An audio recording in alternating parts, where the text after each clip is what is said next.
Am bi eslê xwe Kurdin ji terorê natirsin. Ji Efrînê heta Derkê, ji Kobanê heta Şengalê, agrê azadiyê geş dikin. Amûdê û Qamişlo çavê me ne heseke. Rûmeta maya ji Amêdê heta Mabadê, Kurd yekin nam qet naşkin. Dîroka me bixwînê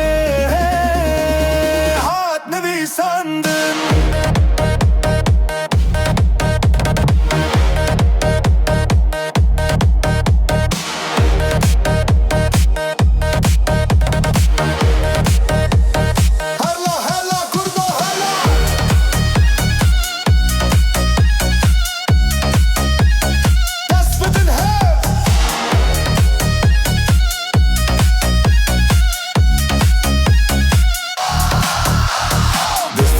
Ser dilane,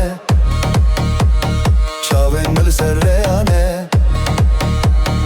Anlatırsın jmirine, varê me yê şêrane. Kurdistan her dem saxbe, dengê azadiyê li her derbe.